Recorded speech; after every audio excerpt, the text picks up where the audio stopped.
Hello students, आज मैं आपको आप देख रहे हैं केमिस्ट्री टेल्स और मैं सुनील सर आपको पढ़ाने जा रहा हूँ। आज हम पढ़ाएंगे बेटा क्वांटम नंबर। ये जो क्वांटम नंबर है वो 11th चैप्टर का जो सेकेंड चैप्टर है स्ट्रक्चर ऑफ एटम उसमें आता है। तो जो क्वांटम नंबर में है उसमें क्या पढ़ेंगे और इससे जो तुम्हारा क्वेश्चन जो है जो तुम्हारा स्कूल में बोर्ड में स्कूल में जो पूछा जाएगा क्वेश्चन पेपर में उसमें भी आएंगे, नीट में भी क्वेश्चन आएंगे और जेईई क्वेश्चन आएंगे। तो क्या पढ़ेंगे क्वांटम नंबर में?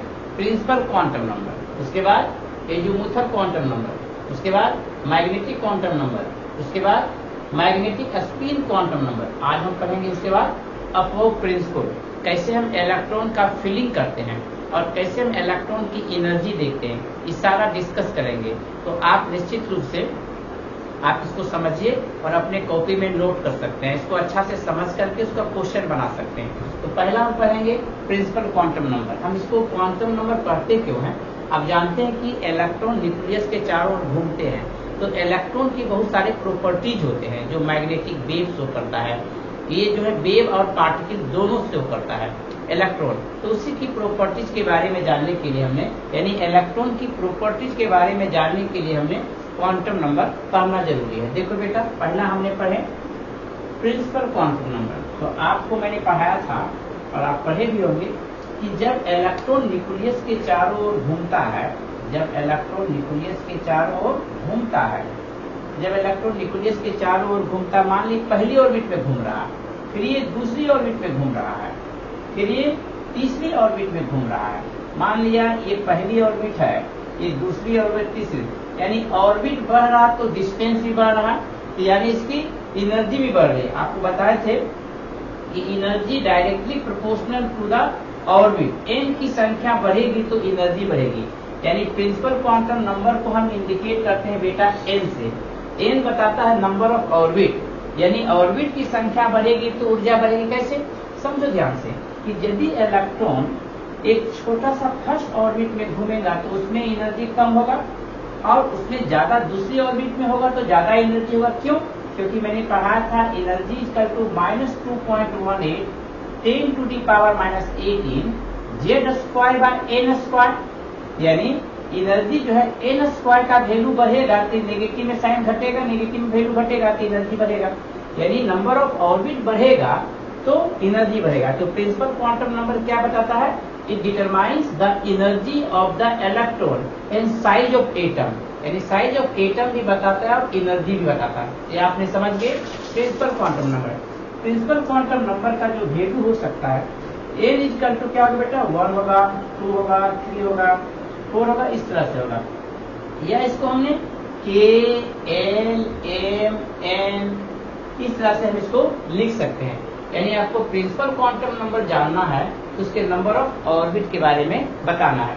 तो आपने प्रिंसिपल क्वांटम नंबर समझ गए। अब हम दूसरा क्वांटम नंबर पढ़ते हैं जिसको कहते हैं एजीमुथर क्वांटम नंबर। क्या पढ़ेंगे बेटा हमने? Azimuthal quantum number.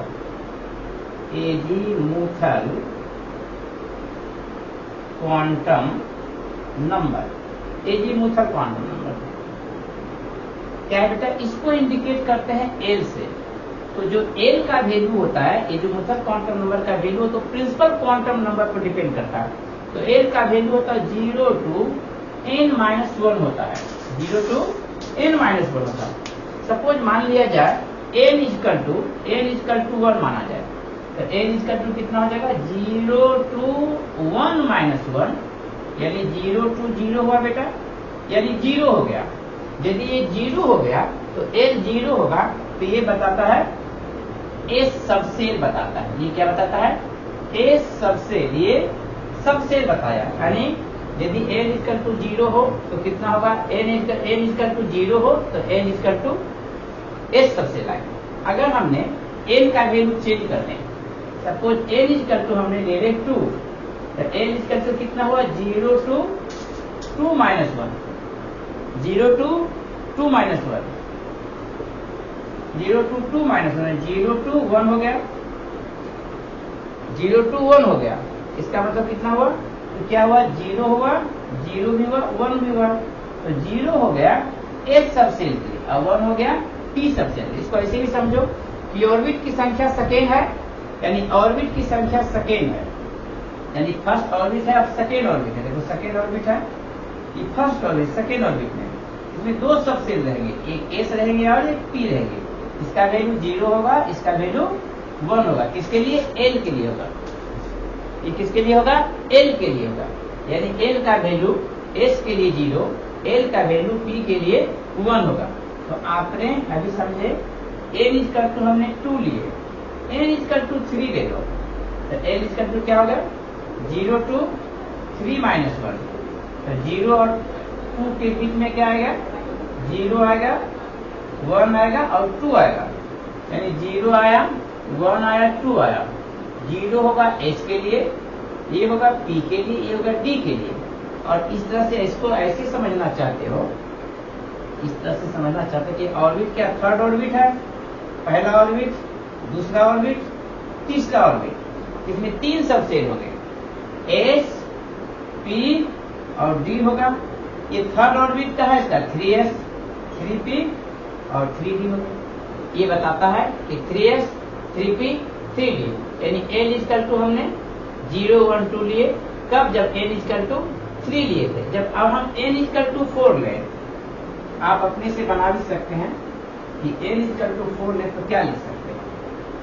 देखो n इक्वल टू हमने क्या लिए? 4। तो n इक्वल टू क्या हुआ?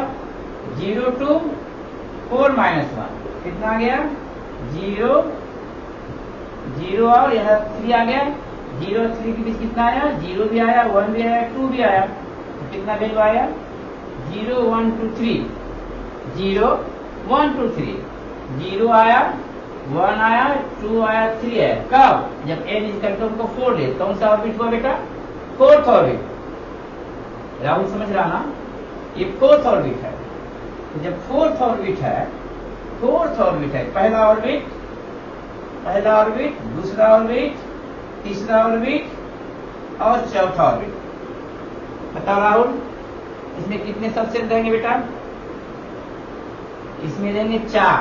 एस 0 हो गया एस के लिए, 1 हो गया पी के लिए, 2 हुआ डी के लिए और ये एफ के लिए। कितना हुआ? एस, पी, डी और एफ हो गया। लेकिन ये फोर्थ का है तो 4s, 4f, 4p and 4d हुआ। इस तरह आपने एजीमुथल क्वांटम समझ गए, यानी एजीमुथल क्वांटम का वैल्यू 0 to n - 1 हुआ। अब हम पढ़ेंगे एजीमुथल क्वांटम हो गया, उसके बाद हम पढ़ेंगे मैग्नेटिक क्वांटम नंबर। क्या पढ़ेंगे हमने? थर्ड है magnetic quantum number. Magnetic quantum number, इसको इंडिकेट किया जाता है ml से। तो मैग्नेटिक क्वांटम नंबर जो ml है बेटा, डिपेंड इसका जो वैल्यू डिपेंड करेगा l पर। ये होगा -l, 0 और +l हो गया। -l, 0 और +l। If l equal to 0 लो तो क्या हो गया? ml इक्वल टू -0, 0 + 0, इसका मतलब पूरा 0 ही हो गया। यानी ये हो गया s सबसेल हुआ। क्या हुआ? s सबसेल हुआ। s सबसेल में एक ही ऑर्बिटल होगा, एक ही ऑर्बिटल होगा, उसमें इलेक्ट्रॉन की संख्या 2 होगा। इसीलिए इस पर s पर 2 लिखते हैं, क्योंकि s में मैक्सिमम इलेक्ट्रॉन की संख्या 2 होता है। तो ml का वैल्यू किस पर डिपेंड किया? -l, 0 + l पर। अब हम l इक्वल टू 2 ले लिया, l इक्वल टू 2 छोड़ो, l इक्वल टू 1 लिया। क्या होगा? ml का वैल्यू होगा कितना होगा? -1, 0 और +1 हो गया। तो ये l इक्वल टू 1 है तो कौन सा सबसेल होगा? p subshell. इसका मतलब p में 3 ऑर्बिटल हुआ। ये ऑर्बिटल बताते हैं, p में 3 ऑर्बिटल हुआ। एक हुआ -1, एक हुआ 0 और एक हुआ +1। एक ऑर्बिटल में इलेक्ट्रॉन हमेशा एक करके सिंगली भरता है, फिर ये पेयरिंग होता है। तो टोटल इलेक्ट्रॉन की संख्या कितना हो राहुल? 2, 4, 6। यानी p ऑर्बिटल में 6 इलेक्ट्रॉन होंगे। मैक्सिमम इलेक्ट्रॉन की संख्या p में 6 हुआ। क्यों? इसमें 3 ऑर्बिटल है। क्वेश्चन पूछेगा p के how many number of orbital, तो 3 ऑर्बिटल। आपने इसको समझे। अब हम L इक्वल टू ले रहे हैं, L इक्वल टू 2 लो, तो कितना होगा ml इक्वल टू -2, इसके बाद आएगा -1, फिर 0 आएगा, फिर +1 आएगा, फिर +2 आएगा। तो टोटल ऑर्बिटल की संख्या कितना हुआ? टोटल ऑर्बिटल की संख्या 5 हुआ। यानी ये ऑर्बिटल की संख्या है और इसकी ऑर्बिटल की संख्या 5 हुआ। किसके लिए हो? तो n इक्वल टू 2 हो तो d सबसेट हुआ। तो d सबसेट में 5 ऑर्बिटल, 1 2 3 4 5। इसका वैल्यू -2, इसका -1, 0, +1, +2। इसमें एक इलेक्ट्रॉन करके फिल करेगा बेटा। तो कितने इलेक्ट्रॉन हुआ? डी में 10 इलेक्ट्रॉन हुआ। डी में कितना इलेक्ट्रॉन हुआ? मैक्सिमम 10 इलेक्ट्रॉन हुआ। ये L इक्वल टू 2 हुआ तो डी सबसे हुआ। क्लियर है ना? यही याद हमेशा रखना है कि ml का वैल्यू -L, 0 +L होता है। इसी प्रकार अब हमने L इक्वल टू 2 लिए। सपोज हमने L इक्वल टू 2 नहीं लेकर, 3 नहीं लेकर 4 लेते। देखो L इक्वल टू हमने 4 ले लिए, कितना होगा वैल्यू? ml इक्वल टू हो गया -4, -3, -2, -1, 0। फिर कितना बढ़ेगा? -4 से लेकर +4 तक जाएगा, 0, +1, +2, +3 और +4। कितने ऑर्बिटल हुआ? देखो 1 2 3 4 5 6 7 8 9। तो L इक्वल टू 4 होगा तो कौन सा सबसेट होगा? G सबसेट होगा। तो क्वेश्चन पूछेगा G सबसेट में टोटल ऑर्बिटल की संख्या कितनी होगी? तो टेबल 9 हो गया। 1 2 3 4 5 6 7 8 9 हो गया। तो 9 हो गया। इसका वैल्यू -4, -3, -2, -1, 0, +1, +2, +3 और +4। इसमें इलेक्ट्रॉन की संख्या 1 2 3 4 5 6 7 8 9। फिर पेयरिंग शुरू होगा, ये सब में पेयरिंग होगा। तो कितना इलेक्ट्रॉन हुआ? तो G में जो इलेक्ट्रॉन की संख्या हुआ बेटा, G में कितना हुआ? 18 इलेक्ट्रॉन हो गया। G में इलेक्ट्रॉन की संख्या 18 हो गया और ऑर्बिटल की संख्या 9 हो गया। तो आपने मैग्नेटिक क्वांटम नंबर पढ़े। मैग्नेटिक क्वांटम नंबर क्या बताएगा? मैग्नेटिक क्वांटम नंबर बताएगा कि ऑर्बिटल का एंगुलर मोमेंटम बताएगा। इलेक्ट्रॉन के जब न्यूक्लियस के चारों ओर घूमता है तो ऑर्बिटल का एंगुलर मोमेंटम है ना, angular momentum of orbital, orbital angular momentum, orbital angular momentum, orbital angular momentum, orbital angular momentum.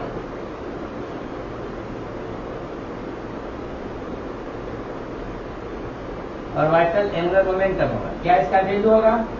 Orbital angular momentum का वैल्यू होता L into L + 1 root under h/2 pi होगा।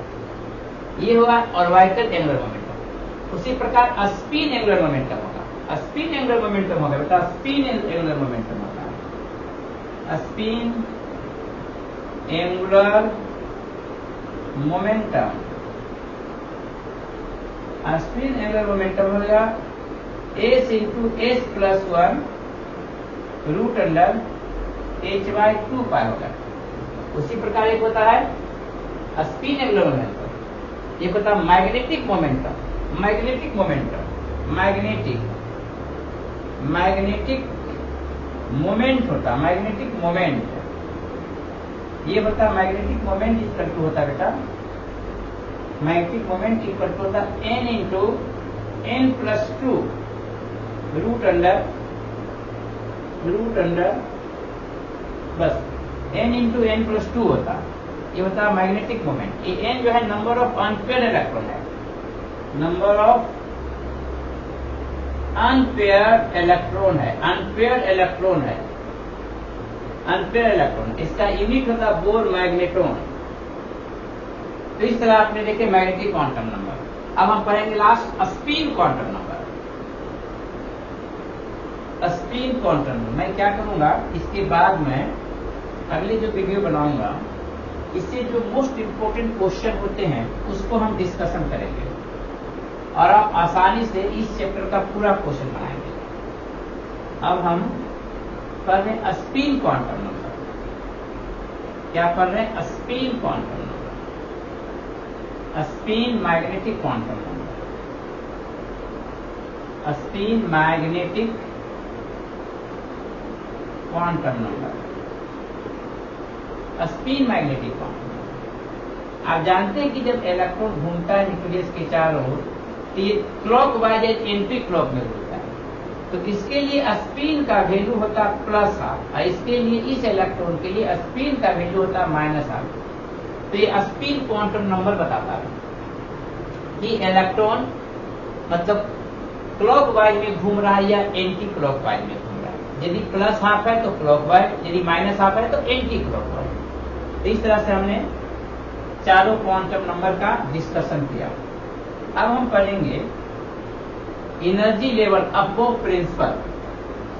अबोव प्रिंसिपल क्या है? वो कहता है n प्लस एल का value बढ़ेगा तो एनर्जी भी बढ़ेगा। एनर्जी यानी energy directly proportional n plus l का वैल्यू। n प्लस एल का वैल्यू बढ़ेगा तो एनर्जी भी बढ़ेगा। n प्लस एल का वैल्यू बढ़ेगा तो एनर्जी भी बढ़ेगा। अब देखो ध्यान से, हमने कोई कंपाउंड ले रहे हैं, देखो बेटा, इसमें हमने एक एलिमेंट लिया और कोई भी एलिमेंट का हमने देखो हमने बना दिया। मान लिया हमने 4s लिए, अब हमने 4p लिए। 4s लिया और क्या लिए? 4p लिए। 4s एंड 4p हमने लिए 4s। अब हम ले रहे हैं 4s और 4p। बेटा देखो, इसके लिए n प्लस एल का वैल्यू ले रहे हैं, इसके लिए भी n प्लस एल का वैल्यू ले रहे हैं। n का वैल्यू 4 लिए। अब आपको बताएं s के लिए l का वैल्यू 0 हुआ, कितना हो गया? 4। इसके लिए 4 हुआ। p l के लिए p का वैल्यू, p के लिए l का वैल्यू 1 होगा, कितना हुआ? 5 हो गया। इसका मतलब 5 हुआ। तो एनर्जी के रूप में लिखे हुआ 5 जूल एनर्जी, ये हो गया 4 जूल एनर्जी। ज्यादा एनर्जी किसका है? 4p। तो कहेगा 4p की एनर्जी ज्यादा है 4s से। इसी प्रकार दूसरा देखो,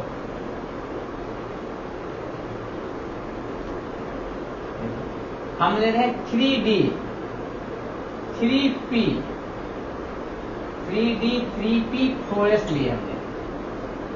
देखो इसके लिए n प्लस एल का वैल्यू 3 प्लस 2 कितना हो गया?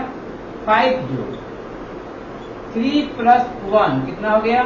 4 जूल। 4 प्लस 0 इसका 4 जूल। देखो इसकी एनर्जी सबसे ज्यादा है, तो 3d की एनर्जी सबसे ज्यादा हो गया। इसके बाद दोनों की एनर्जी सेम है, तो इलेक्ट्रॉन सबसे पहले उसमें जाएगा जिसके लिए n का वैल्यू कम है, इसके बाद 3p लिखोगे। इसके बाद 3p, इसके बाद 4s लिखेंगे, है ना। तो सबसे पहले जो है ऐसे इसको छोड़ो, सबसे पहले ये देखो, ये हमने एनर्जी के लेवल में दोनों का वैल्यू सेम है, इन दोनों का इसका वैल्यू सेम है। तो पहले 3 आएगा, पहले 4 आएगा, पहले 3 आएगा। तो सबसे पहले 3p होगा, इसके बाद 4s होगा, उसके बाद 3d होगा। ये हम इलेक्ट्रॉन का भरने का तरीका लिखते हैं। पहले 3p में जाएगा इलेक्ट्रॉन, उसके बाद 4s में, उसके बाद 3d। इसकी एनर्जी कितनी सेम है? इसकी एनर्जी 4 जूल है, इसकी एनर्जी 4 जूल है, इसकी एनर्जी 5 जूल। इस तरह से हम एनर्जी को भरेंगे। यदि मान लिया जाए कि दोनों की एनर्जी सेम हो जाए, जैसे देखो ये है 4d 5p और यहां हमने 6s लिए। तो देखो इसकी एनर्जी कितना हुआ? 4 plus 2 6 joule, 5 plus 1 6 joule, 6 plus 0 6 joule. तीनों की एनर्जी सेम हो गया। तो कहता है इलेक्ट्रॉन सबसे पहले उसमें जाएगा जिसके लिए n का वैल्यू सबसे कम होगा। तो सबसे पहले इलेक्ट्रॉन जाएगा 4d में, इसके बाद जाएगा 5p में, इसके बाद जाएगा इलेक्ट्रॉन 6। इस तरह से इलेक्ट्रॉन का हम भरने का काम करते हैं। तो आज आपने देखे क्वांटम नंबर। क्वांटम नंबर से कोई भी क्वेश्चन हो उसका हम डिस्कशन अगले क्लास में करेंगे। और अब आप अगले क्लास में पढ़ेंगे इससे रिलेटेड सारे क्वेश्चन जेई और नीट का, और सीबीएसई में जो क्वेश्चन आते हैं जो स्कूल पूछता है उसके बारे में भी हम डिस्कस करेंगे। तो आप हमेशा देखते रहिए केमिस्ट्री टेल्स और अपने दोस्तों को भी शेयर कीजिए।